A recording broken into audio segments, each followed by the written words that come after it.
अस्सलामुअलैकुम दोस्तों और साथियों, उम्मीद है आप लोग खैरियत से होंगे। इस शॉर्ट क्लिप में हम 3 चीज़ों के बारे में बात करेंगे। एक है, एक दोस्त ने एंटीबॉडी टेस्ट और पीसीआर के फ़र्क के बारे में पूछा है, तो मैं वो बताऊंगा। दूसरा है कि बांग्लादेश से कोरोना वायरस की जो दवाई है उसके बारे में एक बहुत अच्छी खबर आई है। और तीसरा है कि जो हमारी एट रिस्क पॉपुलेशन है, यानी बुज़ुर्ग और वो जिनको शुगर, ब्लड प्रेशर और दिल के मसाइल हैं, उनके लिए मेरी एक एडवाइस और रिक्वेस्ट। तो सबसे पहले दोस्त जिन्होंने पूछा है वो एक यूट्यूब के सब्सक्राइबर, एक इंजीनियर हैं प्रोफेशन के लिहाज से। उनका सवाल ये है कि क्या फ़र्क है पीसीआर टेस्ट और एंटीबॉडी टेस्ट में। बुनियादी तौर पे पीसीआर टेस्ट का पहला फ़र्क ये है कि वो ये डिटेक्ट करता है हमारे जिस्म में कि वायरस मौजूद है या नहीं है, चाहे वो ज़िंदा हालत में या मुर्दा हालत में। जबकि एंटीबॉडी टेस्ट हमें ये बताता है कि हमारा जो दिफाई निज़ाम है उसने जो एंटीबॉडीज़ हमारे सिस्टम को बचाने के लिए, जिस्म को बचाने के लिए वायरस के ख़िलाफ़ बनानी होती हैं, क्या वो बना रहा है या नहीं, यानी हमारा दिफाई निज़ाम काम कर रहा है प्रॉपरली या नहीं। दूसरा फ़र्क ये होता है कि जो पीसीआर टेस्ट होता है वो आम तौर पे 24 से 48 घंटे के बाद उसका रिज़ल्ट आता है, जबकि जो एंटीबॉडी टेस्ट हैं ये 2 किस्म के हैं। एक हैं क्वालिटेटिव जो बताते हैं पॉजिटिव और नेगेटिव, और एक होते हैं क्वांटिटेटिव जो तादाद बताते हैं कि कितनी एंटीबॉडीज़ बनी है, उनकी तादाद कितनी है और आपका दिफाई निज़ाम कितना मजबूत है। मिसाल के तौर पे अगर आप ये मिसाल देखें तो अभी आजकल हमारे पास आईसीयू में एक बुज़ुर्ग दाखिल हैं जिनकी एज 65 प्लस है, लेकिन उनकी अगर आप एंटीबॉडी टेस्ट पे गौर करें तो वो कट ऑफ वैल्यू है 1 की नॉर्मल, लेकिन उनका है 1.20। इसका मतलब ये हुआ कि उनका दिफाई निज़ाम कोशिश तो कर रहा है इस वायरस के ख़िलाफ़ लड़ने की, लेकिन वो बहुत ज़्यादा मजबूती से कोशिश नहीं कर पा रहा। इसके मुकाबले में एक और बुज़ुर्ग हैं जो कि पहले क्वारंटीना में थे, लेकिन अब वो घर में हैं। जब उन्होंने अपना ये रैपिड एंटीबॉडी टेस्ट करवाया जो क्वांटिटेटिव है, जो डिजिट्स में आता है, जिसके लिए आपको लेबॉर्ट्री जाना पड़ता है, जबकि जो क्वालिटेटिव है वो आप घर में ही कुछ दिनों में किट्स अवेलेबल हो जाएंगी कि आप घर में ही चेक कर पाएंगे कि पॉजिटिव या नेगेटिव, यानी आपका दिफाई निज़ाम काम कर रहा है या नहीं कर रहा।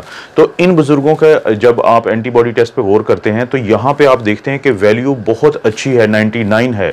इसका मतलब है कि इनका दिफाई निज़ाम बहुत अच्छा काम कर रहा है और यही वजह है कि ये अब घर में मौजूद हैं। और एक और दोस्त जिन्होंने मुझे फैसलाबाद से अपना एंटीबॉडी टेस्ट भेजा है, उनका अगर आप गौर करें तो ये 40 प्लस है और ये दोस्त भी बहुत बेहतर हैं और घर में अभी अल्हम्दुलिल्लाह बहुत बेहतर हालत में है और उनको ये बीमारी से जान छुटी हुई है। तो आप एंटीबॉडी टेस्ट से अंदाज़ा कर सकते हैं अपने दिफाई निज़ाम का।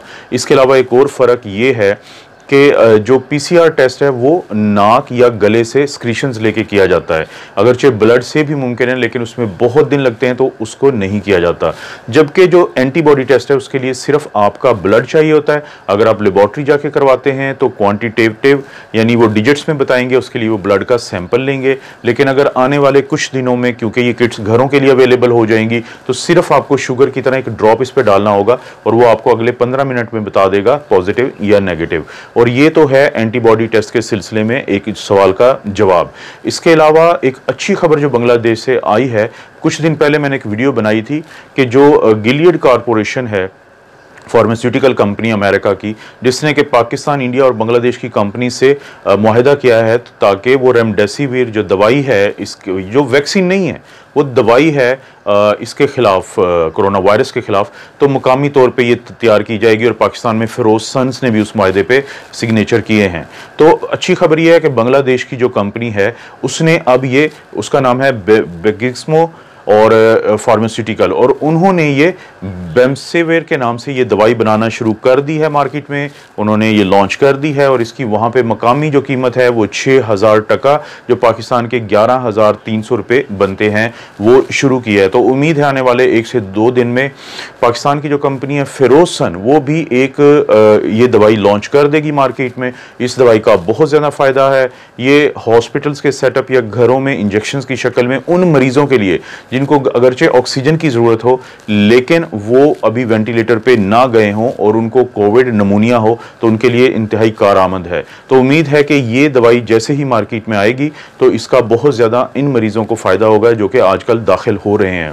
मैं क्योंकि एक आईसीयू में काम करता हूँ तो इसमें कोई शक की गुंजाइश ही नहीं है अब कि लोग ये सोचें कि ये सिर्फ एक अफवाह है और ये मरीज़ नहीं होते। हमारे आईसीयूज़ में अब बेड्स अवेलेबल नहीं होते अमूमी तौर पे, क्योंकि वो तमाम लोग जिनको शुगर है, ब्लड प्रेशर है, दिल का आर्जा है या उनकी उम्र बहुत ज़्यादा है, अगर एक दफ़ा वायरस उनके अंदर दाखिल हो जाए तो वो उनके लंग्स के लिए, उनके फेफड़ों के लिए बहुत ख़तरनाक चीज़ है।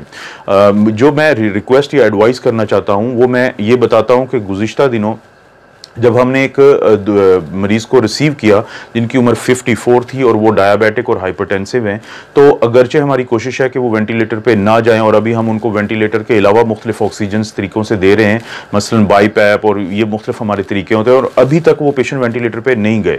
उनके छोटे भाई जिनकी उम्र 50 साल है, जो खुद शुगर के पेशेंट हैं, उनको अंदाज़ा है कि उनके घर में ये वायरस आया है, क्योंकि सबसे पहले उनके भतीजे को हुआ, वो अल्हम्दुलिल्लाह रिकवर कर गए, लेकिन उनकी केयर करते हुए उनके फादर एक्सपोज हो गए, फिर उनको हो गया। उन्होंने जब मुझसे पूछा तो मैंने जो उनको एडवाइस दी वही मैं आप लोगों को एक एडवाइस दूंगा।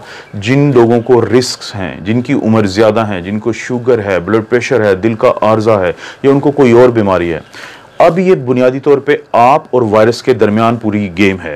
ये आपके बच्चों का कोई कसूर नहीं है। उन मासूम बच्चों को तो अक्सर पता भी नहीं होता कि वो उनके अंदर वायरस मौजूद है, या वो घर में जब आए हैं तो उनके अंदर वायरस है, क्योंकि उनमें अलामात अमूमी तौर पे नहीं आती। अब अगले 15 से 20 दिन यानी 2 से 3 हफ्ते ये आप लोगों ने इस वायरस से बचना है। आप लोगों ने इस वायरस को किसी भी सूरत अपने अंदर दाखिल नहीं होने देना, और जो आपका सबसे बड़ा हथियार होगा वो आपके हर वक्त अपनी फैमिली के अंदर रहते हुए भी मास्क को पहनना, और कोशिश करें कि अपने मुंह को, अपनी आंखों को और अपने नाक को नहीं टच करना जब तक कि आप 20 सेकंड के लिए साबुन से अपने हाथ को ना धो लें। कोशिश करें मास्क सिर्फ तब उतारें जब आपके इर्द गिर्द कोई घर का फर्द ना हो या आप कमरे में अकेले हों, वरना कोशिश करें कि आप मास्क पहने। आपने अब इस वायरस को अपने अंदर दाखिल होने से बचाना है, क्योंकि वो तमाम लोग जिनकी कुव्वत मुदाफ़त कमज़ोर है, ये वायरस उनकी तलाश में है, ये वायरस उनके लिए ख़तरनाक है, तो आपने इससे बचना है और आप हर सूरत इससे बच पाएंगे इंशाल्लाह। क्योंकि जैसे ही वैक्सीन आती है तो वो तमाम लोग जिनको मैं एट रिस्क कह रहा हूँ, वो जिनको ख़तरा है इस बीमारी से, सबसे पहले उनको वैक्सीन मिलनी चाहिए ताकि वो इस ख़तरे से बाहर निकल आएँ। इसके अलावा जितने भी जवान लोग हैं, ये सारे या तो अलामात आती नहीं हैं या हल्की अलामात आती हैं, और एक 2-3 जो इंतहाई आईसीयू में ऑब्जर्वेशंस हैं इंतहाई हैरान कुन, वो मैं आपसे शेयर करता हूँ। ख़वातीन की तादाद इंतहाई कम है जो आईसीयूज़ में दाखिल होती हैं कोरोना वायरस की इन्फेक्शन के साथ। ये बहुत अच्छी और अल्हम्दुलिल्लाह बहुत अच्छी खबर है। और इसके अलावा आईसीयू में वो तमाम लोग जिनको कोई भी शुगर या ब्लड प्रेशर या दिल का मसला नहीं है और उनकी उम्र कम है, वो तकरीबन ना होने के बराबर ये पेशेंट दाखिल होते हैं। तो जो एट रिस्क पॉपुलेशन है, जब वैक्सीन आए तो सबसे पहले इनको लगाई जाए, और घरों में भी इन ही लोगों को सबसे ज़्यादा महफूज रखने की कोशिश की जाए। आप अपना और अपनी फैमिलीज़ का ख्याल रखें। अल्लाह ताला आपको और आपकी फैमिली को हर किस्म की आजमाइश, बुराई और बीमारी से महफूज रखे।